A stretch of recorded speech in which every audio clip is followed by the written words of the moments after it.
మదనపల్లిలో అతిపెద్ద fashion world SR shopping mall మార్చి 8న హీరోయిన్ మీనాక్షి చౌదరిచే గ్రాండ్ ఓపెనింగ్ 3 లక్షల వెరైటీలు అతి తక్కువ ధరలు. ఇజ్రాయెల్ అమెరికా చేసినటువంటి దాడిలో Iran supreme leader Ali Khamenei మృతి చెందారు. మరోవైపు ఇరాన్ చేసినటువంటి ఎయిర్ బేస్ దాడులు కూడా అమెరికా మీద తీవ్ర ప్రభావం చూపిస్తున్నాయి. అసలు ఎందుకు వీళ్ళిద్దరి మధ్యన ఇంత గొడవలు అవుతున్నాయి? యుద్ధానికి దారి తీసేటువంటి పరిస్థితులు ఏంటి? అసలు ఏం జరిగింది? మన Suman TV chief editor Keshav గారిని అడిగి అన్ని వివరాలు తెలుసుకుందాం. నమస్తే అండి. అసలు ఏం జరిగింది? ఇది దాదాపు 2 సంవత్సరాల నుంచి నలుగుతూ వస్తూ ఉన్నట్టుంది. మొత్తానికి ఇప్పటికి బ్లాస్ట్ అయిపోయి సడన్గా ఒక్కసారిగా అసలు 1-2 డేస్లోనే ఇంత యుద్ధము, ఈ యుద్ధ వాతావరణము, భయంకరమైనటువంటి పరిస్థితులు ఇవన్నీ ఎందుకు వచ్చాయి? అసలు ఒక చారిత్రక సంగ్రామం ఈ 2 ఏళ్ల నుంచి కూడా దానికి బీజం పడుతూ వచ్చి బలపడి ఫైనల్గా ఒక కన్క్లూజన్కి వచ్చింది. ఇప్పుడు ఉన్న టెక్నాలజీ, యుద్ధ రీతిలో మారినటువంటి విధానాలని ఉపయోగించడం ద్వారా అమెరికా ప్రెసిషన్ స్ట్రైక్స్ అని చెప్పని అంటున్నారు. అమెరికా కానీ ఇజ్రాయెల్ కానీ మొన్న ఆపరేషన్ సింధూర్లో భారత్ అనుసరించినటువంటి విధానం కానీ అదే. సో ఆ టార్గెటెడ్ ఫైరింగ్ అనేది జరిగింది. దాని ద్వారా లక్ష్యాన్ని సాధించారు. ఆయతుల్లా అలీ ఖమేనీ దాదాపు 36 సంవత్సరాలుగా ఇరాన్ని పరిపాలించినటువంటి తిరుగులేని నాయకుడు. వాళ్ళ భాషలో చెప్పాలంటే ఆయన ఒక విప్లవ యోధుడు. సో ఆయన అలీ ఖమేనీ నిర్జీవం అయ్యేటువంటి పరిస్థితి వచ్చింది. మొత్తం స్టోరీ చూస్తే ఇజ్రాయెల్కి పాలస్తీనాకి సంబంధించినటువంటి రగడలో పశ్చిమాసియా మొదటి నుంచి కూడా మండుతుంది. దీనికి మతపరమైనటువంటి అంశాలు ఎక్కడి నుంచో చెప్పాలి మనం. లాంగ్ టైం అంటే క్రూసేడ్స్ దగ్గర నుంచి క్రిస్టియన్స్ కి ముస్లిమ్స్ కి మధ్య జరుగుతున్నటువంటి యుద్ధాల చరిత్ర మొత్తం చూసినా గానీ ఇదే రక్తసిక్తమైనటువంటి చరిత్ర మనకు కనిపిస్తుంది. సింపుల్ గా ఇది ఎక్కడ ఫ్లేర్ అప్ అయిందనే చెప్పాలంటే 2.5 ఏళ్ల క్రితం జరిగినటువంటి అటాక్. ఇది చూడండి ఒకసారి, ఇది మ్యాప్. మనం దక్షిణాసియా అంటే ఇండియాతో కలిపి చూస్తాం, పశ్చిమాసియా అంటే ఇండియాని పక్కన జరిపి ఆఫ్ఘనిస్తాన్ నుంచి ఇటు పక్క నుంచి మనం చూస్తాం అనమాట. ఇదంతా ఆసియా మైనర్ అంటారు చరిత్ర ప్రకారం. అంటే ఆఫ్రికా, యూరోప్, ఆసియాలో కొన్ని భాగాలన్నీ కలిసి ఉండేటువంటి ప్రాంతం అనమాట. సో ఈ మొత్తం స్టోరీలో ఇజ్రాయెల్ ఈ మూల ఉంటుంది, ఇరాన్ ఈ పక్కన ఉంటుంది. అసలు ఈ రెండింటికి మధ్య సరిహద్దే లేదు. కానీ జరుగుతుంది ఏంటంటే ఇజ్రాయెల్ పాలస్తీనా 2 దేశాల ఆవిర్భావం వెనకాల ఒక చారిత్రక కోణం ఉంది. సో అది ఇప్పుడు ఎవరు సరిచేయలేరు. గత 70 ఏళ్ళగా అది నడుస్తూనే ఉంది. పాలస్తీనా ఇజ్రాయెల్ ని పోరాటం జరుగుతున్నటువంటి క్రమంలో పక్కన ఉన్నటువంటి దేశాలు చాలా వరకు పాలస్తీనాకి మద్దతుగా నిలిచినాయి. వాటిలో ప్రధానమైన ఏంటంటే ఇస్లాంని అనుసరిస్తున్నటువంటి దేశాలు. సో వాటిలో కూడా ఇక్కడ ఈ చుట్టుపక్కల ఇది ఇజ్రాయెల్ దేశం, ఇందులోనే చిన్న భాగంగా పాలస్తీనా ఉంటుంది, గాజా స్ట్రిప్ ఉంటుంది. గాజా స్ట్రిప్ దగ్గర మొన్న వివాదం రాసుకుంది. ఇప్పుడు దీనికి ఇటు పక్కన లెబనాన్, ఇటు పక్కన సిరియా, ఇటు పక్కన జోర్డాన్, ఈ చివర ఇరాన్. పశ్చిమ దేశాలకి, పాశ్చాత్య దేశాలకి అమెరికా పెద్దన్న అని ఎలా అంటున్నామో ఇప్పుడున్న పరిస్థితుల్లో ఈ పెద్దన్న పాత్ర ఇరాన్ పోషిస్తుంది ఈ పాలస్తీనా ఉద్యమానికి. వీళ్ళు ఒక హిజ్బుల్లా అనేటువంటి ఒక తీవ్రవాద సంస్థని నేరుగా వాళ్ళు ప్రోత్సహిస్తున్నారు. ఈ సరిహద్దుల్లో వాళ్ళు షెల్టర్ ఇవ్వడానికి లెబనాన్ కానీ సిరియా కానీ సహకరిస్తూ ఉన్నాయి. ఇంకోవైపు పాలస్తీనాకి సంబంధించి హమాస్ తీవ్రవాదులు ఉన్నారు. ఇటు జోర్డాన్ వైపు నుంచి, లెబనాన్ వైపు నుంచి హుయితీలు అని చెప్పిన వాళ్ళు ఉన్నారు. ఈ తీవ్రవాద మూకలందరికీ పెద్దన్న ఇరాన్ అనేది ప్రధానమైనటువంటి అభియోగం. దాని మీద గత 2 ఏళ్లుగా ఇరాన్, ఇజ్రాయెల్, పాలస్తీనా మధ్య జరుగుతున్నటువంటి రగడలో ఇరాన్ ని టార్గెట్ చేస్తూ వస్తున్నారు. ఇరాన్ మాత్రం టెక్నికల్ గా సమాధానం చెప్తుంది కానీ దాన్ని పూర్తి స్థాయిలో కండెమ్ చేయట్లేదు. దీనికి తోడు ఈ మధ్య కాలంలో వచ్చినటువంటి కొత్త అంశం, డొనాల్డ్ ట్రంప్ పదే చేస్తున్నటువంటి ఆరోపణ ఏంటంటే అటమిక్ పవర్ గా మారేటువంటి ప్రయత్నాలు చేస్తుంది. సీక్రెట్ అండర్ కవర్ లో ఈ న్యూక్లియర్ టెస్ట్లు చేయడానికి ఇరాన్ సన్నద్ధం అవుతుంది. దానికి ఇటు పాకిస్తాన్ నుంచి, అటు చైనా నుంచి కూడా మద్దతు ఉంది అనేటువంటి అభిప్రాయం. చైనా ఇక్కడ ఉంటుంది అనమాట. సో ఈ మద్దతు ఉంది అనేటువంటి అభిప్రాయం. ఇటు చైనా ఇక్కడ గనక ఈ చైనా పాకిస్తాన్ ఎకనామిక్ కారిడార్ అన్నారు కదా, ఇది వస్తే కనుక ఇరాన్ కి డైరెక్ట్ లింక్ అవుతుంది. ఇక్కడ ఈ అంశాలన్నీ జియోగ్రాఫికల్ గా రాబోతున్నటువంటి మార్పులన్నీ దృష్టిలో పెట్టుకుని అమెరికా చాలా స్ట్రాంగ్ గా దీన్ని వ్యతిరేకిస్తూ వస్తుంది. అందుకే ఇరాన్ కి వ్యతిరేకం అందుకే అయింది. ప్రత్యక్షంగా ఏమి లేదు. కానీ వాళ్ళు ఏంటంటే ఎంత పవర్ఫుల్ ఇన్ఫర్మేషన్ సేకరించారంటే వీళ్ళ యాక్టివిటీ మొత్తాన్ని, ఆయతుల్లా అలీ ఖమేనీ యాక్టివిటీ మొత్తాన్ని ట్రాక్ చేస్తూ వస్తున్నారు. ఈసారి యుద్ధం డిఫరెంట్ గా ఉండడానికి ప్రధానమైన కారణం డే లైట్ లో పగలు దాడి చేశారు. ఇప్పటివరకు జరిగినటువంటి అనేక సంఘటనలు రాత్రి వేళల్లో మాత్రమే జరిగింది. ఇది మాత్రం డైరెక్ట్ గా 30 ప్లేసెస్ ని టార్గెట్ చేసి ఆ 30 ప్లేసెస్ పైన కూడా ప్రెసిషన్ స్ట్రైక్స్ చేశారు. దాని వలన ఇరాన్ కి ఒక భయంకరమైనటువంటి ఉదయం ఆ రోజు చాలా ఘోరమైన దెబ్బ తగిలింది. దానికి తగ్గట్టుగా ఇరాన్ రిటాలియేషన్ కూడా చాలా స్ట్రాంగ్ గానే ఉందని చెప్పాలి మనం. ఎందుకంటే ఆల్రెడీ మనం ఉక్రెయిన్ రష్యా యుద్ధం చూస్తున్నాము. 2.5-3 ఏళ్ళు అవుతున్నా గానీ చిన్న దేశం ఉక్రెయిన్ ని దారిలోకి తెచ్చుకోలేకపోయింది రష్యా. కాబట్టి యుద్ధం వల్ల ఏది సాధించలేరు అనేది ఒక లైవ్ ఎగ్జాంపుల్ కనిపిస్తుంది. కానీ ఇక్కడ ఏంటంటే ఇది ఫుల్ ఫ్లెడ్జ్డ్ వార్ కింద కాదు, ఒక ఆపరేషన్ కింద చెప్తున్నారు. రోరింగ్ లైన్ అని చెప్పని ఇజ్రాయెల్ చెప్తుంది, ఇదేమో అమెరికా ఏమో ఇంకో పేరు పెట్టింది ఫ్యూరీ అని చెప్పని, అమెరికా ఆపరేషన్ ఫ్యూరీ అని చెప్పని అమెరికా అటాక్ చేసింది. సో వీళ్ళేంటి ఫుల్ ఫ్లెడ్జ్డ్ యుద్ధంగా దీన్ని చెప్పట్లేదు. అందుకని ఇరాన్ డైరెక్ట్ గా ఏం చేయాలో పాల్పోని స్థితి, జరిగినటువంటి ఘటనకి ప్రతీకారం ఉండాలి కాబట్టి ఒకేసారి చుట్టుపక్కల ఉన్నటువంటి 8 దేశాల మీద అటాక్ చేశారు. అమెరికా మీద చేసిన దాడిగా దాన్ని చూస్తానికి కూడా అవకాశం లేదు. మీకు చుట్టుపక్కల అన్ని చిన్న చిన్న దేశాలు ఉంటాయి. ఎందుకంటే ఇక్కడ మనం ఒక్కసారి గమనించి చూస్తే, ఇది ఒకసారి జూమ్ చేసి చూస్తే, ఇది ఇరాన్, ఇది ఇరాన్ ఈ పక్కన ఉన్నది. ఇరాన్ అంటే మీకు పర్షియన్ గల్ఫ్ అంటాం మనం. ఈ పర్షియన్ గల్ఫ్ లో ఉన్న చిన్న చిన్న దేశాలన్నింటిలో అమెరికా, ఇక్కడ బహ్రైన్, ఇక్కడ అమెరికా ఎయిర్ బేస్ ఉంది, ఇక్కడ ఖతార్, ఇక్కడ అమెరికా ఎయిర్ బేస్ ఉంది, యుఏఈ పైన అమెరికా ఎయిర్ బేస్ ఉంది. అలా చిన్న చిన్న మస్కట్ అంటే అటువైపు మనం దుబాయ్ కూడా కదా, ఖతార్, కువైట్ లో కూడా ఉంది. యుఏఈలో దుబాయ్ ఏంటంటే economic power centre.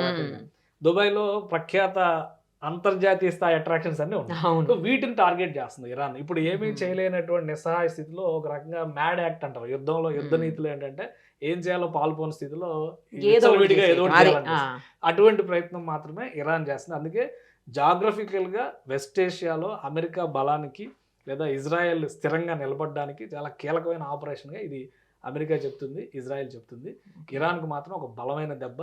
Iraq, Afghanistan collapse తర్వాత పశ్చిమాసియా ప్రాంతంలో మరొక ఇస్లాం దేశం, ఒక బలమైన ఇస్లాం దేశం కింద మనం ఇరాన్ చూడాలి. సో ఇది చాలా భారీ ఎదురు దెబ్బ కింద చూడాల్సి ఉంటుంది దీన్ని. సో ఇంకా ఫ్యూచర్ లో ఏం జరుగుతుందో చెప్పలేదు. ఇంకోటి ఏంటంటే మీరు ఇంకొక విషయం అబ్జర్వ్ చేస్తే, గత 5-6 నెలలుగా ఇరాన్ లో ఒక ఉద్యమం నడుస్తుంది, ఇంటర్నల్ జెన్జీ మూవ్మెంట్ అని చెప్పని జరుగుతుంది. అసలు అయతుల్లా అలీ ఖుమైనీని ఆయన దింపేయాలి పదవి, ఇంటర్నల్ గా జరుగుతుంది. దాని వెనక కూడా పాశ్చాత్య శక్తులు ఉన్నాయి అనేటువంటి విమర్శ. ఒకవేళ ప్రభుత్వం పడిపోయి ఉంటే పరిస్థితులు వేరేగా ఉన్నాయి. సో అటాక్ చేసేవాళ్ళు కాదేమో, ఉండేది కాదు. సో అంత పాసిబుల్ ఇది రాలేదు కాబట్టి ఇప్పుడు బయట శక్తుల ప్రవేశం అనేది అనివార్యమైంది. ఖమేనీని తప్పించకపోతే ఇరాన్ నాయకత్వాన్ని బలహీనపరచలేరు. ప్లస్ అక్కడ జరుగుతున్నటువంటి వేగవంతమైనటువంటి ఇస్లామికీకరణ, ఇప్పుడు మిగతా దేశాల కంటే కూడా అదే బలమైనటువంటి ఇస్లాం ప్రవచనాలు, ఇస్లాం ప్రచారంలో బలంగా ఉందనేటువంటి విమర్శ అమెరికా పదే పదే చేస్తుంది.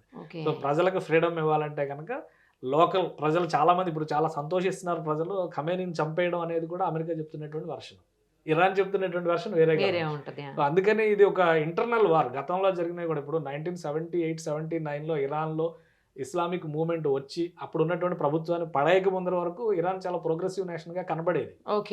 మళ్ళీ దాన్ని ఒక ఛాందసవాద దేశంగా మార్చారు ఈ ఖమేనీస్ మూవ్మెంట్ తో అని చెప్పనేటువంటి విమర్శ, మతవాద దేశంగా మార్చారు అనేటువంటి విమర్శ ఉంది. వాటన్నిటికీ ఒక కన్క్లూజన్ ఇస్తున్నట్టుగా అమెరికా చెప్తుంది.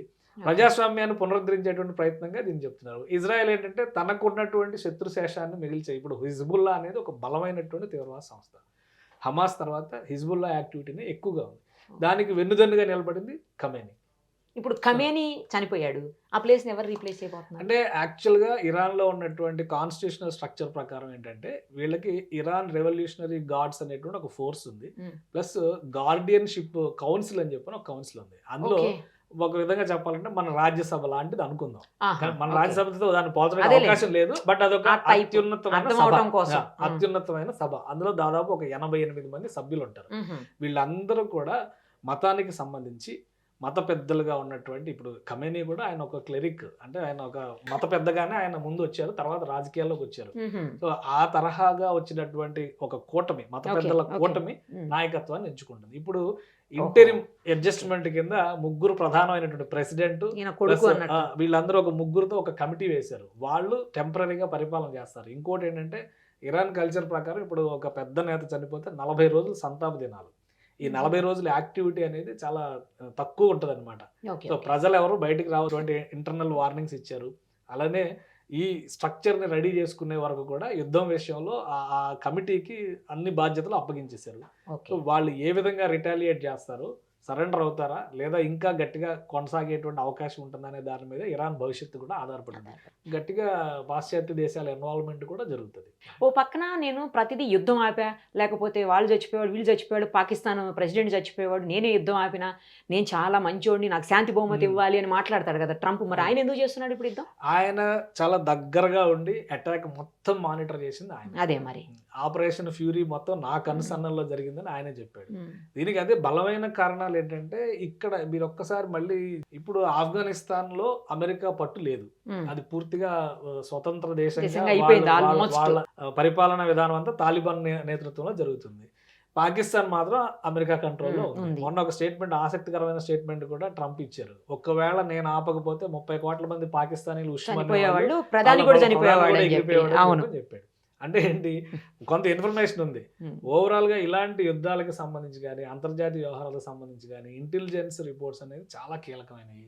Israel intelligence world's strongest intelligence.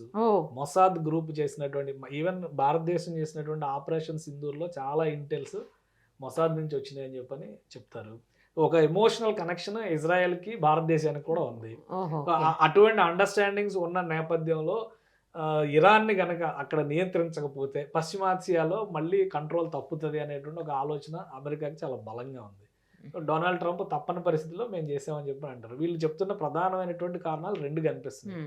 ఒకటి, తీవ్రవాదుల్ని కంట్రోల్ చేయడం, హిజ్బుల్లా లాంటి గ్రూపులను ప్రోత్సహిస్తున్నారు కాబట్టి కంట్రోల్ చేయడం. 2, లోకల్గా ప్రజలు ఖమేనీ నాయకత్వం నుంచి విముక్తి కోరుకుంటున్నారు కాబట్టి మేము ఆ విముక్తిని ప్రసాదించామని చెప్తున్నారు. చేసుకుంటారు కదా లోకల్లో, మీకు అవసరం లేదు. ఈ జస్టిఫికేషన్స్ చేయడం కోసం మాత్రమే ఈ అటాక్స్ జరిగినాయి.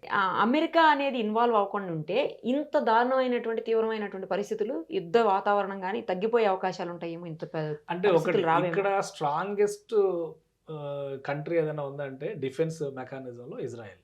మీరు ఈ ట్రాప్ ఒకసారి చూస్తే ఈ చుట్టూ అన్ని ముస్లిం కంట్రీస్, ఇక్కడ తుర్కియా కానీ, సిరియా కానీ, లెబనాన్ కానీ, ఈజిప్ట్ కానీ, జోర్డాన్ కానీ, ఇరాక్ కానీ, సౌదీ అరేబియా కానీ, ఇరాన్ కానీ, ఇటు వెళ్తే లిబియా కానీ, ఇవన్నీ కూడా ఆల్మోస్ట్ సుడాన్ కూడా, ఇవన్నీ ముస్లిం కంట్రీస్. ఈ మధ్యలో ఉన్న ఏకైక జ్యూ నేషన్, యూదు దేశం ఇజ్రాయెల్ మాత్రమే. ఇక్కడ జరుగుతున్నటువంటి మూవ్మెంట్ లో పాలస్తీనాకి గట్టిగా సపోర్ట్ ఇస్తున్నటువంటి వాళ్ళందరూ కూడా ఈ గాజా స్ట్రిప్, వెస్ట్ బ్యాంక్, ఈ 2 మాత్రమే ఇప్పుడు పాలస్తీనా కింద మనం కన్సిడర్ చేసేటువంటి ప్రదేశం ఈ ఏరియాలో. మిగతా అంతా కూడా మళ్ళీ ఇజ్రాయెల్ కంట్రోల్. సో ఇక్కడ ఏంటంటే ఒక బలమైనటువంటి మతవాదం సంబంధించినటువంటి మూలాలు ఉన్నాయి. దాన్ని కేవలం ఒక సోషల్ ఇష్యూ లాగానో ఎకనామికల్ ఇష్యూ లాగానో డీల్ చేసేటువంటి పరిస్థితి లేదు.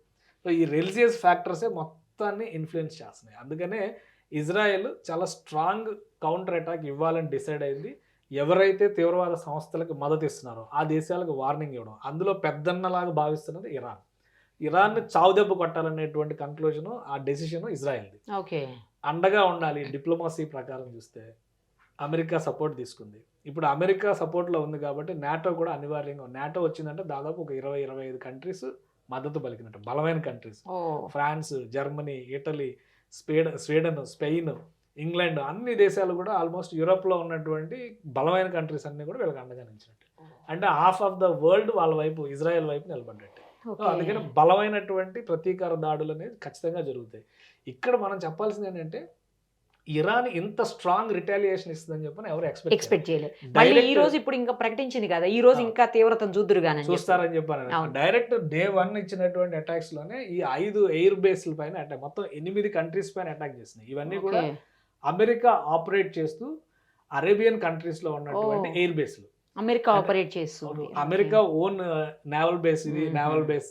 బహ్రెయిన్ లో ఉన్నటువంటి నేవల్ బేస్, దాని మీద అటాక్ చేశారు. క్యాంప్ అరిఫ్జాన్, ఇది కువైట్ లో ఉన్న నేవల్ బేస్. వీటిని టార్గెట్ చేశారు. ఖతార్, అటు యుఏఈ. సో అది అమెరికాకి ఒక విధంగా చాలా స్ట్రాంగ్ వార్నింగ్ అన్నట్టు. ఎందుకంటే ఇప్పుడున్నటువంటి డిఫెన్స్ మెకానిజంలో మనం S-400తో ఎట్లయితే రక్షణ కవచాన్ని సృష్టించామో, అక్కడ ఐరన్ డోమ్ అని చెప్పిన ఇజ్రాయెల్ ఎట్లయితే వాళ్ళపైన వచ్చేటువంటి వెపన్స్ ని నిర్వీర్యం చేస్తుందో, కానీ వాటి అన్నిటినీ బ్రేక్ చేసి ఇరాన్కి అంత టెక్నాలజీ లేదనుకున్నారు. అలాంటిది ఇరాన్ డైరెక్ట్ గా ఎయిర్ బేస్లను టార్గెట్ చేసింది. ఎయిర్ బేస్ల మీద డ్రోన్ అటాక్స్ చేయగలగడం అనేది ఇరాన్ ఖచ్చితంగా ఒక సక్సెస్ కింద మనం చెప్పాలి. దాదాపు 30-40 ప్లేసెస్ లో చేసింది. పైగా మీరు జాగ్రఫీ వైజ్ గా చూస్తే ఇరాన్కి ఇజ్రాయెల్కి ఇంత డిస్టెన్స్ ఉంటే, ఇక్కడ టెల్ అవీవ్ అంటే ఇజ్రాయెల్ రాజధాని మీద డైరెక్ట్ గా ఇరాన్ అటాక్స్ చేయగలిగింది. సో ఇవి చాలా బలమైనటువంటి అటాక్స్ గా చూడాలి. అంటే కదా. ఆ రిటాలియేషన్ అవును. కూడా స్ట్రాంగ్ గా ఉన్నాడు. అంటే Strong ఇప్పుడు గానే. ఇరాన్ వెనక ఉన్న శక్తులు ఎవరు అనేది కూడా ప్రపంచం ఆసక్తిగా చూస్తున్నటువంటి అవును. అంశం. ఇంకోటి ఏంటంటే యుఏఈ అనేది ఒక యాజ్ ఎ నేషన్, ఇక్కడ ఎమిరేట్స్ మొత్తం కూడా ఒక 7 ఎమిరేట్స్ తో కాంబినేషన్ గా ఉన్నది UAE, United Arab UAE. Emirates. అందులో అబుదాబి ఒకటి, దుబాయ్ ఒకటి, ఇట్లా ఇవన్నీ కూడా ఈ ప్లేసెస్ సపరేట్ గా ఉండేవి. వీటిలో ఏంటంటే western lifestyle, western investments, ఇండస్ట్రియలిస్టులు, వాళ్ళకి సంబంధించినటువంటి అనేక లావాదేవీలు అందులో ఉన్నాయి. సో అక్కడ ట్రేడ్ సెంటర్స్ ని ఇప్పుడు టార్గెట్ చేస్తుంది. దుబాయ్లో కానీ, అజ్మాన్లో Okay. కానీ ట్రేడ్ సెంటర్స్ ని టార్గెట్ చేసి, ఇవన్నీ చాలా పక్కనే ఉండేటువంటి ప్లేసెస్ కదా. ఇది ఇరాన్, ఇటు పక్కకు వచ్చేస్తే ఇది జస్ట్ ఇది ఇరాన్, ఇది మధ్యలో మనకి హుసేన్ సాగర్ ఎట్లా మధ్యలో ఉంది, మధ్యలో ఉందా? హైదరాబాద్ కి సికింద్రాబాద్ కి మధ్యలో, అంటే చిన్నది కావచ్చు బట్ సైజ్ వైజ్ గా ఇంకొంచెం పెద్దదై ఉండదు. అంతే కాబట్టి అటు నుంచి ఇటు నుంచి అటు వేయడం చాలా ఈజీ. చాలా ఈజీ. అందుకని ట్రేడ్ సెంటర్స్ ని వీళ్ళు వరల్డ్ క్లాస్ బుర్జ్ ఖలీఫాని ఖాళీ చేయించారు. అవును, ఖలీఫాన్ ఖాళీ అది వరల్డ్ క్లాస్ ట్రేడ్ సెంటర్. చాలా అలాంటి దాన్ని ఖాళీ చేయించాల్సి వచ్చిందంటే అంత నియర్ బై ఉన్నారనమాట. సో అందుకనే ఒక భయానకమైనటువంటి వాతావరణం గల్ఫ్ లో అయితే ప్రస్తుతం కొనసాగుతుంది. ఇరాన్ ని ఎంత తొందరగా నియంత్రిస్తే ఈ సమస్యకి అంత తొందరగా పరిష్కారం దొరుకుతుంది. ఇప్పుడు ఈ జలసంధి ఏంటండి, జలసంధిని క్లోజ్ చేయడం వల్ల చాలా రకాల ప్రాబ్లమ్స్ ఇతర దేశాలు కూడా ఫేస్ చేయాల్సి వస్తుంది. తర్వాత ఈ చమురు ధరలు కూడా విపరీతంగా పెరిగిపోయే అవకాశం ఉంటుందంట. మన మీద ఏమన్నా, అంటే ఇండియా మీద మనం కొంచెం తగ్గించినట్టున్నాం ఈ మధ్య కాలంలో, మరి మన మీద ఏమన్నా పడే ఇండియానే కాదు, ఆల్మోస్ట్ చమురు దిగుమతులకి వెళ్ళే దేశాలన్నిటిపైన ఇది ప్రభావం చూపిస్తుంది. అసలు ఇది ఒక కాంప్లికేటెడ్ జాగ్రఫీ. మనం 2 ఖండాలను విభజన రేఖలు ఎక్కడా లేవు. యూరప్కి, ఆసియాకి, అలానే ఆఫ్రికాకి ఇది స్పష్టంగా విడిపడినటువంటి ఖండం అంటారు. ఆస్ట్రేలియా ఏదో ఒక చివర ఉంటుంది, చుట్టూ సముద్రంలో ఉండేటువంటి ఖండం. అమెరికా కూడా చుట్టూ సముద్రంలో ఉండేటువంటి ఖండం. కాకపోతే సైజుని బట్టి ఉత్తర అమెరికా, దక్షిణ అమెరికా, మళ్ళీ ఉత్తర అమెరికా, దక్షిణ అమెరికా మధ్యలో ఖండాల భేదం ఏమీ లేదు. ఇక్కడ కూడా జాగ్రఫీ పరంగా ఏంటంటే, ఇందాక చెప్పాను కదా ఆసియా మైనర్ అని, ఇట్లా ఇటు మీరు కలిస్తే ఇది యూరప్ లోకి వెళ్ళిపోతాం, ఇటు కలిస్తే ఇటు ఆఫ్రికాలోకి వెళ్ళిపోతాం, ఇది మొత్తం ఆసియాలోకి వస్తుంది. సో మొదటి నుంచి కూడా వ్యాపారం విషయంలో ఉన్నటువంటి కీలకమైనటువంటి మార్గాలు 2 ఉన్నాయి. ప్రపంచ దేశాలు అన్ని కూడా భారతదేశానికి రూట్ ఎందుకు కనుక్కోవాలనుకున్నారు అంటే, ఈ ప్రాంతం అంతా కూడా ఇస్లామిక్ నేషన్స్ కంట్రోల్లోకి వెళ్ళిపోవడం వల్ల యూరోపియన్ కంట్రీస్ కి ఎంట్రీ లేదు కాబట్టి సముద్ర మార్గం కనుక్కోవాలని వచ్చారు. సో అదే తరహాలో ఈ జాగ్రఫీ చూస్తే ఇక్కడ మనకి సూయజ్ కెనాల్ అనేది ఒక కీలకమైనటువంటి మార్గం. ఆఫ్రికాకి, ఆసియాకి మధ్యలో విభజన రేఖ సూయజ్ కెనాలే. యూరోప్ నుంచి వ్యాపారం అంతా ఇటు నుంచే జరుగుతుంది. ఇది ఒక కీలకమైన మార్గం. ఇదంతా ఈజిప్ట్ కంట్రోల్లో ఉంటుంది. ఇటు వచ్చేసరికి హోర్ముజ్ జలసంధి అనేది చాలా కీలకమైనది. పర్షియన్ గల్ఫ్ అనేది అరేబియన్ గల్ఫ్ అంటారు, చరిత్రపరంగా పర్షియన్ గల్ఫ్ అని కూడా అంటారు. ఇది హోర్ముజ్ పాయింట్ అన్నమాట. ఇక్కడ హోర్ముజ్ ఐలాండ్ అని చెప్పి ఒక చిన్న ఐలాండ్ ఉంటుంది. ఇదంతా కూడా ఇరాన్ టెరిటరీ. సో దీనిపైన ఆటోమేటిక్ గా కంట్రోల్ స్ట్రైట్ ఆఫ్ హోర్ముజ్, దీన్నే జలసంధి అంటారు. సో ఈ మార్గం నుంచి ఇక్కడ నుంచి జరిగేటువంటి వాణిజ్యం మొత్తం జరుగుతుంది. ఇక్కడ నుంచి జరిగే వాణిజ్యంలో మేజర్ పర్సెంటేజ్ హోర్ముజ్ నుంచి పెట్రోలియం ఉత్పత్తుల ఎగుమతులే ఉంటాయి. ఏ కంట్రీ అయినా కానీ, ఇటు అరబ్ ఎమిరేట్స్ అయినా, ఖతార్ అయినా, బహ్రెయిన్ అయినా, కువైట్ అయినా, ఇటు ఇరాక్ అయినా, ఇరాన్ అయినా, ఎవరైనా కానీ వాళ్ళ ఎగుమతులు అన్ని కూడా ఈ సంధిలోంచి తీసుకుని వచ్చి హోర్ముజ్ నుంచి రావాలి. హోర్ముజ్ నుంచి ఇటు వచ్చి మనకు అరేబియా సముద్రంలోకి ఎంటర్ అయ్యి ఇండియా మీదుగా మలేషియా, దాదాపు ప్రపంచ వాణిజ్యంలో 30% పెట్రోలియం ఉత్పత్తుల ఎగుమతి ప్రస్థానం అంతా కూడా ఇక్కడి నుంచి జరుగుతుంది అనేది అభిప్రాయం. అసలు ఈ హోర్ముజ్ ని ఇరాన్ కంట్రోల్ నుంచి యుఏఈ కంట్రోల్లోకి తేవాలని కూడా ఒక ప్రయత్నం అమెరికా చేసింది గతంలో. అది చాలా స్ట్రాంగ్ ప్రొటెస్ట్ వచ్చింది అనమాట. ఇప్పుడు ఇమ్మీడియట్ గా ఇరాన్ చేయగలిగినటువంటి చేసిన పని కూడా ఏంటంటే, ఈ హోర్ముజ్ జలసంధి రాకపోతే నిర్బంధం చేసింది. ఆటోమేటిక్ గా పెట్రోల్, డీజిల్ ధరలు పెరిగితే నిత్యావసర వస్తువుల ధరలన్నీ పెరుగుతాయి. ప్రతిదానికి ట్రాన్స్పోర్ట్ చాలా ఇంపార్టెంట్. ప్లస్ యుద్ధ వాతావరణం కనుక ఇంకో 2 రోజులు కొనసాగితే బలమైనటువంటి మెటల్స్ అంటే షేర్ మార్కెట్లు, స్టాక్ మార్కెట్లు ఇవన్నీ కొంత గందరగోళంలో పడతాయి. అప్పుడు ఏమవుతుంది, ఆల్టర్నేటివ్ ఇన్వెస్ట్మెంట్ కింద మెటల్స్ పైకి వెళ్తారు. ఇవన్నీ మళ్ళీ పెరుగుతాయి. ఆల్రెడీ నిన్న యుద్ధం స్టార్ట్ అయింది, అటాక్ మొదలైందని చెప్పగానే దాదాపు 7,000 పెరిగింది. వెండి దాదాపు 30,000 పెరిగింది.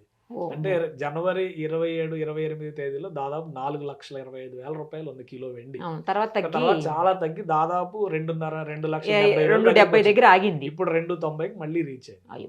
సో అంటే ఒక్క రోజులోనే. సో ఇదే రిజల్ట్ రాబోయేటువంటి రోజు, అంటే ఒక 2-3 రోజులు ఈ పరిస్థితి ఉంటే కనుక, పైగా 40 రోజుల సంతాప దినాల ఎఫెక్ట్ ఎక్కువగా ఉంటుంది. ఈ సంతాప దినాల సమయంలో ప్రతీకార చర్యకి పాల్పడే అవకాశం ఉంటుంది ఇరాన్. సో సో ఆ సమయంలో మళ్ళీ ఉద్రిక్తతలు పెరిగితే ఓ, ఈ నిర్బంధం ఇంకొంతకాలం కొనసాగితే కొనసాగితే ఖచ్చితంగా అన్ని వస్తువులపైన ధరల ప్రభావం ఉంటుంది. అయితే central government, Indian government Indian మన ఇండియా మీద చెప్పండి ఫస్ట్. మోడీ గారు ఆల్రెడీ ఒక స్టేట్మెంట్ ఇచ్చారు. నిన్న జైశంకర్ గారు ఇరాన్ ఫారిన్ మినిస్టర్ తో మాట్లాడారు. ఫైనాన్స్ మినిస్టర్ చనిపోయాడు, వాళ్ళ ఫైనాన్స్ మినిస్టర్ చనిపోయారు నిన్న నిన్న అటాక్ లో. వాళ్ళ రక్షణ మంత్రి కూడా చనిపోయారు. ఓకే, సో అక్కడ చాలా కీలకమైనటువంటి నేతలందరూ నాయకులు చనిపోయారు. అయినా కానీ మేము ఉన్నాము, మానవతా దృక్పథంతో మేము సహకరిస్తామని ఒకవైపు ఒక వర్డ్ ఇచ్చారు మన వైపు. అలానే అమెరికాకి ఇజ్రాయెల్కి శాంతి కోసం యుద్ధ విరమణ జరగాలి, చర్చల ద్వారా సమస్య పరిష్కారం కావాలని విజ్ఞప్తి చేశారు. సో ప్రభావం పడకుండా మేనేజ్ చేయడానికి మాక్సిమం ఒక 5 నుంచి 10 రోజులు ఉండొచ్చు. యుద్ధం అనేది కనుక అంతకంటే ఎక్కువ రోజులు కొనసాగితే కనుక ఖచ్చితంగా నిత్యావసరాల దగ్గర నుంచి అన్నిటిపైన ప్రభావం పడే అవకాశం ఇండియా మీద కూడా ఉంటుంది. ఇంకోవైపు ఇరాన్ లో ప్రజలందరూ కూడా చాలా సంబరాలు చేసుకుంటున్నారు. అంటే అక్కడ అలీ ఖలీఫ్ చనిపోయాడా లేకపోతే మేము అన్నిటి మీద దాడి చేయగలిగాము అనేది అసలు ఎవరికి అర్థం కావట్లేదు. ఎందుకు వాళ్ళు అక్కడ రెండు వర్షన్స్ ఉన్నాయి. ఇప్పుడు అఫీషియల్ మీడియా రిలీజ్ చేస్తున్నటువంటి వీడియోస్ అన్నిటిలో మేము చాలా స్ట్రాంగ్ రిటాలియేషన్ ఇచ్చాము 8 దేశాలకి, అలానే అమెరికన్ ఎయిర్ బేస్లను ధ్వంసం చేసేసామని చెప్పని లోకల్ గా ప్రచారం. ఇప్పుడు పాకిస్తాన్ పైన ఇండియా అటాక్ చేసినప్పుడు పాకిస్తాన్ లో సంబరాలు జరిగినాయి. ఎందుకు జరిగినాయి అంటే మేము వాళ్ళ విమానాలన్నీ కూల్చేసాము, అన్ని ధ్వంసం చేసి ఇన్ని ధ్వంసం చేసి. కాబట్టి ఇంటర్నల్ గా చేసేటువంటి ప్రచారాన్ని మనం నమ్మాల్సిన అవసరం లేదు. రెండోది, ఇప్పుడు వెస్ట్ ఏషియాలో ఉన్నటువంటి ఇంటర్నేషనల్ మీడియా చెప్తున్నటువంటి మాట ఏంటంటే అమెరికా మొదటి నుంచి చేస్తున్నటువంటి వాదన ఖమేనీకి వ్యతిరేకంగా ఇరాన్ ప్రజలు పోరాడుతున్నారు. సో ఖమేనీ ఖతం అయినందుకు ఇరాన్ ప్రజలు సంబరాలు చేస్తున్నారు. సో ఈ 2 వెర్షన్స్ వస్తున్నాయి. అందులో అది క్లారిటీ రావడం కొంచెం టైం, బట్ అంత పెద్ద లీడరు 36 సంవత్సరాలు పరిపాలించినటువంటి నాయకుడు, మత పెద్దగా ఉన్నటువంటి వ్యక్తి కాబట్టి ఖచ్చితంగా కొన్ని లక్షల మంది బయటకు వస్తారు. ఆయన చనిపోయాడంటే ఆ ప్రొసెషన్ లో పాల్గొనవచ్చు, నిరసనలు తెలియజేయచ్చు, అది ఉంటుంది ఖచ్చితంగా. రెండో వైపు కూడా ఉంటుంది, ఇది దేన్ని మనం కాదనలేము అన్నమాట. సో ఈ 2 వెర్షన్స్ సంబరాలు దేనికి జరుగుతుంది అనేది యాక్యురేట్ గా అక్కడ లోకల్ మీడియా అయితే క్లారిటీ అవుతుంది. ఎందుకంటే అది ఎప్పుడు నేషన్ ఫస్ట్ అంటాం కదా, నేషన్ ఫస్ట్ ఎవరికైనా. కాబట్టి వాళ్ళు నేషన్ వర్షన్ లోనే వాళ్ళు చెప్పేటువంటి అవకాశం ఉంటుంది. ఒక కొద్ది రోజులు గడిస్తే వాస్తవాలు ఏంటనేది బయటకు రావడానికి అవకాశం ఉంటుంది. ఇప్పుడు ఇరాన్ని నియంత్రించే పరిస్థితి అంటే ఇరాన్కి ఎవరు సపోర్ట్ చేస్తున్నారు? ఇంటర్నల్ గా ఎవరన్నా తెలియకుండా లోపాయికారిగా ఎవరన్నా సపోర్ట్ చేస్తున్నారా? మనలాంటి దేశాలు ఎవరైనా చేస్తున్నాయా ఏంటి అనేది చర్చ నడుస్తుంది. భారత్ ఇరాన్ మధ్య మంచి సంబంధాలు ఉంది. ఇక్కడ కొన్ని ఈక్వేషన్స్ మనం చూస్తే ఈ చుట్టుపక్కల ఉన్నటువంటి దేశాలన్నీ కూడా మళ్ళీ ఇస్లాంలో ఒక విభజన చూడాలి. ఇస్లాంలో 2 బలమైన వర్గాలు ఉన్నాయి, సున్నీ షియాస్. మొదటి నుంచి కూడా సున్నీ వర్గానికి ఇరాక్ ప్రతినిధిగా ఉంది, షియా వర్గానికి ఇరాన్ ప్రతినిధిగా ఉంది. వీళ్ళిద్దరి మధ్య సప్తవర్ష సంగ్రామం అని 100 ఏళ్ల పోరాటాలని జరిగినాయి. సద్దాం హుస్సేన్ ఇరాక్ అధ్యక్షుడిగా ఉన్నప్పుడైతే మొత్తం దీన్ని తొడముట్టిస్తామని చెప్పని కూడా ఆయన ప్రకటనలు చేశారు. సో అంటే చారిత్రకంగా ఒక విభజన రేఖ ఉంది. అయినప్పటికీ భారత్తో ఉన్నటువంటి బంధుత్వానికి కారణం ఏంటంటే గతంలో అనేక సందర్భాల్లో ఇరాన్ నుంచి వచ్చినటువంటి రాజులు, చక్రవర్తులు చాలా మంది భారత్లో రాజ్యం చలాయించారు. దానివల్ల సాంప్రదాయంగా కల్చర్ పరంగా ఆదాన ప్రదానాలు అనేవి జరిగినాయి. మన వాళ్ళు అక్కడికి వెళ్ళడం, అక్కడ వాళ్ళు ఇక్కడికి రావడం అనేటువంటి సంప్రదాయాలు ఉన్నాయి. అందుకని కొంత ఇరాన్తో మనకు మంచి సంబంధాలు ఉన్నాయి. పాకిస్తాన్ కంప్లీట్గా సున్నీ కంట్రీ కాబట్టి పాకిస్తాన్కి ఇరాన్ కూడా అంత సత్సంబంధాలు లేవు గతంలో. ఆ విధంగా కూడా మన మైత్రి చాలా బలంగా ఉంది. ఇప్పుడు అన్ని ఈక్వేషన్స్ మారినటువంటి నేపథ్యంలో ఆఫ్ఘనిస్తాన్ అమెరికా ఖాళీ చేసింది, ఇరాక్ ని అమెరికా ఖాళీ చేసింది. సో అమెరికా ఇక్కడ ఓన్లీ పర్షియన్ గల్ఫ్ లో తన ఉనికి కోసం మాత్రమే మెయింటైన్ చేస్తుంది. ఇప్పుడు మళ్ళీ పర్షియన్ గల్ఫ్ పైన బలమైన పట్టు సాధించడం కోసం కొన్ని దేశాలు తాపత్రయపడుతున్నాయి. గతంలో ఆఫ్ఘనిస్తాన్ విషయంలో రష్యా ఉబలాట పడిన మాట వాస్తవం. ఇప్పుడు కొంతవరకు డిస్టెన్స్ జరుగుతుంది. ఇప్పుడు బలపడుతున్నటువంటి దేశం ఏదైనా ఉందంటే చైనా అంతర్గతంగా అటు నార్త్ కొరియాకి, ఇటు ఇరాన్కి, ఇటు పాకిస్తాన్కి న్యూక్లియర్ ప్లాన్కి సపోర్ట్ చేస్తుంది అనేది బలమైనటువంటి విమర్శ, ఆరోపణ ఉంది. అనేక సందర్భాల్లో అంతర్జాతీయ వేదికలపైన కూడా అమెరికా, ఇతర పాశ్చాత్య దేశాలు కూడా ఈ అంశాన్ని రైజ్ చేసినాయి. సో దానికి సంబంధించి నిజంగా ఈక్వేషన్స్ ఉన్నాయా? ఇప్పుడు ఇరాన్ ఉపయోగించినటువంటి డ్రోన్స్ కానీ, కౌంటర్ అటాక్ చేసిన మిసైల్స్ కానీ అసలు సప్లై చేసింది ఎవరు? అవి ఇండిజినస్ గా డెవలప్ చేసినాయా లేదా ఎక్కడి నుంచైనా ప్రొక్యూర్ చేసినాయి అయితే ఏ దేశం చేసింది? ఇప్పుడు ఆ పడినటువంటి అవశేషాల నుంచి చాలా డీకోడింగ్ జరుగుతుంది. దాన్ని బట్టి ఖచ్చితంగా తెలుస్తుంది. దాన్ని బట్టి తెర వెనక పాత్రధారులు ఎవరు అనేటువంటి అంశం పైన కూడా ఒక స్పష్టత రావడానికి అవకాశం ఉంటుంది. ఒక రీజన్ ఏంటంటే రష్యా, చైనా ఒక బలమైన బంధం ఉండడం అనేది చైనా చేసేటువంటి అనేక దుడుకు చర్యల్ని మద్దతు పలకాల్సినటువంటి పరిస్థితి అనివార్యంగా వస్తుంది కొన్ని సందర్భాల్లో, లేదా చూసి చూడనట్టుగా ఉండాల్సిన పరిస్థితి వస్తుంది. ఇప్పుడు ఈ ఘటన తర్వాత మాత్రం చైనా ఇన్వాల్వ్మెంట్ ఉంది వాళ్ళ న్యూక్లియర్ ప్రోగ్రాంలో అంటే కనుక అది సివియర్గా కన్సిడర్ చేసేటువంటి అవకాశం ఉంటుంది. ఇప్పుడు ప్రపంచ దేశాలన్నీ కూడా ఒక సైడ్ పోలరైజ్ అయ్యేటువంటి ఛాన్సెస్ చాలా బలంగా ఉంటాయి. అటు నార్త్ కొరియా, ఇటు ఇరాన్ విషయంలో తీవ్రమైనటువంటి వ్యతిరేకత వస్తుంది. మళ్ళీ న్యూక్లియర్ ప్రోగ్రామ్స్ కానీ న్యూక్లియర్ ప్లానింగ్ కానీ చేయడం పైన బలమైన వ్యతిరేకత ప్రతి దేశంలోనే ఉంది. ఈవెన్ ఐక్యరాజ్య సమితి కూడా గతంలో ఖండించింది. అందరూ కోరుకునేది ఏంటంటే యుద్ధం వద్దు, శాంతి చర్చల ద్వారా సమస్యను పరిష్కరించుకుందాం, అదే చెప్తున్నారు.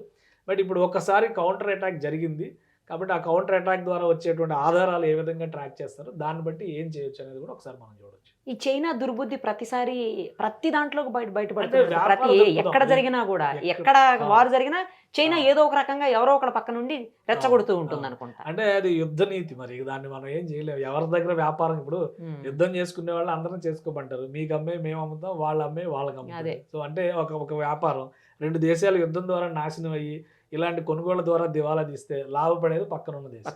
రెండో ప్రపంచ యుద్ధం జరిగేటప్పుడు 1942 వరకు అమెరికా ఎంటర్ కాలేదు, కానీ 1939లో యుద్ధం మొదలైంది. ఈ 3 ఏళ్ల పాటు అమెరికా చేసిన పాత్ర ఏంటంటే, జర్మనీ అడిగితే జర్మనీకి ఆయుధాలు సప్లై చేసింది, జపాన్ అడిగితే జపాన్కి ఆయుధాలు సప్లై చేసింది, అన్ని కంట్రీస్ కి బిజినెస్ చేసింది. ఎప్పుడైతే జపాన్ తొందరపడి పెరల్ హార్బర్ మీద అటాక్ చేసిందో, అంటే అమెరికా స్థావరం మీద అటాక్ చేసిందో, అప్పటి నుంచి యుద్ధంలోకి ఎంటర్ కావడం, మిగతా దేశాలు ముఖ్యంగా యూరోపియన్ దేశాలన్నీ కూడా అమెరికా వచ్చిన తర్వాత బలం వచ్చిందనేటువంటి సంతోషానికి వెళ్ళడం జరిగింది.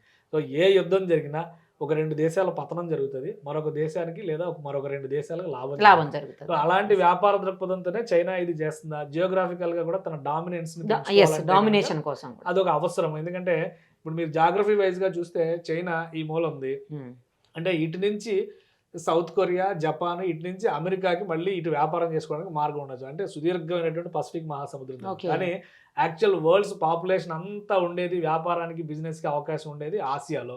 సో ఈ ప్రాంతంలోకి చైనాకి ఎంట్రీ లేదు. ఇటువైపు ఇండియా అడ్డం ఉంది కాబట్టి బంగ్లాదేశ్ ద్వారా బే ఆఫ్ బెంగాల్లో నుంచి హిందూ మహాసముద్రంలో అడుగు పెట్టాలని ట్రై చేస్తుంది. ఇటువైపు పాకిస్తాన్ సహకారంతో అరేబియా సముద్రంలో అడుగు పెడితే ఇటు పర్షియన్ గల్ఫ్, ఇటువైపు మళ్ళీ హిందూ మహాసముద్రంలోకి రావడానికి ఒక అవకాశం ఉంటుందని చెప్పని ఒక ఆలోచన ఉంది. కాబట్టి చైనా చేస్తున్నటువంటి ప్రయత్నం ఇదంతా కూడా ల్యాండ్ లాక్డ్ ఏరియా, ఇటువైపు వెళ్ళడానికి అవకాశం లేదు. ఆల్రెడీ కజకిస్తాన్ కానీ, మంగోలియా కానీ ఇటువంటి దేశాల్లో కొంత భూభాగాలను ఆక్రమించుకున్న చరిత్ర చైనాకు ఉంది. అటు పైన చూస్తే అంతా రష్యా ఉంది. కాబట్టి ఎటు ఆప్షన్ లేదు. ఎంత ప్రయత్నం చేసినా చైనా దక్షిణాసియా, పశ్చిమాసియాల మీదుగా మాత్రమే హిందూ మహాసముద్రంలోకి ఎంటర్ కాగలదు. ఆఫ్రికా కానీ, ఇటు పర్షియన్ గల్ఫ్ పైన కానీ వ్యాపార దృక్పథాన్ని చాటుకోవాలంటే కానీ ఇది ఒక్కటే మార్గం. అందుకనే భారత్ని ఉన్నంత కాలం కెలుకుతానే ఉంటుంది. బంగ్లాదేశ్ తోనో పాకిస్తాన్ తోనో ఏదో ఒకటి రెచ్చగొట్టే చర్యలకు దిగేటువంటి అవకాశాలు అయితే స్పష్టంగా ఉన్నాయి. ఇప్పుడు ఇదేమన్నా థర్డ్ వరల్డ్ వార్కి దారి తీసే అవకాశం ఉందో, కొంతమంది అలా కూడా అంటున్నారు. అసలు ఇప్పుడు ఉన్నటువంటి జనరేషన్ టెక్నాలజీలో నా ఉద్దేశం ప్రకారం థర్డ్ వరల్డ్ వార్ అనేది రానే రాదు, అసలు ఎప్పటికీ రాదు. ఎందుకంటే ఇది కంప్లీట్ గా అమెరికాలో డొనాల్డ్ ట్రంప్ ఆయన ప్రెసిడెన్షియల్ సూట్ లో కూర్చుని యుద్ధం ఎలా చేయాలో చేయించాడు. అలానే ఇజ్రాయెల్ ఎక్కడో కూర్చుని యుద్ధం చేసింది. 2 సైన్యాలు ఎదురెదురు పడి చేసేటువంటి యుద్ధం పోయింది. కాబట్టి ఇప్పుడు అంతా టెక్నాలజికల్ వార్ఫేర్ జరుగుతుంది. ఒకవేళ పరిస్థితులు కనుక మరీ ఎక్కువైతే ఆసియాలో ఉన్నటువంటి దేశాల మధ్య యుద్ధంగా మారే అవకాశం, పశ్చిమాసియా దేశాల మధ్య యుద్ధంగా మారే అవకాశం, 2 వర్గాలుగా ప్రపంచం చీలిపోయి యుద్ధం చేసే పరిస్థితి ఎప్పటికీ ఉండదు ఇప్పుడున్నటువంటి పరిస్థితుల్లో. కానీ ఒకటి, ఇరాన్ కనుక సరెండర్ అయ్యి లేదా అమెరికా చేస్తున్నటువంటి ఆరోపణలకి సంబంధించి ఒక క్లారిటీ ఇచ్చే ప్రయత్నం చేస్తే పరిస్థితి వేరేగా ఉంటుంది. ఇజ్రాయెల్ సమస్య పరిష్కారం కానంత వరకు, ఇజ్రాయెల్ పాలస్తీనా వివాదం పరిష్కారం కానంత వరకు పశ్చిమాసియాలో మాత్రం ఈ మంటలు రగులుతూనే ఉంటాయి. లెట్ us see అండి, త్వరగా అన్ని మీరు అన్నట్టు చర్చల ద్వారా పరిష్కారం దొరకాలి అని చెప్పేసి ఆశిద్దామండి. Thank you so much.